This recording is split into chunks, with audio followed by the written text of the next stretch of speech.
Simula nang dumating ang mga Espanyol dito sa ating bansa, malaki ang pinagbago ng kalagayan naming mga babae.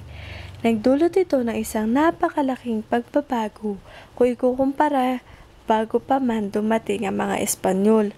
Dinala kasi nila rito ang kanilang rehiyon at ang sarili nilang bersyon ng mga kababaihan.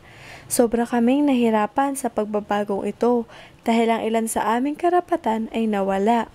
Natakot kasi ang mga Espanyol sa dati naming sitwasyon. Humigpit ang trato sa amin ng mga Espanyol. Kakaunti na lamang sa amin ang nakapagtatrabaho dahil kadalasan lang na nasa bahay kami at nag-aalaga ng aming mga anak at nagsisilbi sa aming mga asawa. Kung magkakatrabaho man kami, mas mababa ang sweldo na tatanggap namin kung ikukumpara sa sweldo ng mga natatanggap ng mga kalalakihan. Madalas na trabaho na kukuha namin ay ang pagtuturo o ang pagiging teacher. Naging limitado din ang pag-aaral namin. Ang tanging tinuturo lamang sa aming mga kababaihan ay ang pagbuburda. Naging limitado na rin ang karapatan namin sa pagsasalita ng saloobin namin. Isang napakahirap talaga na sitwasyon ang naranasan namin noong panahon na yun.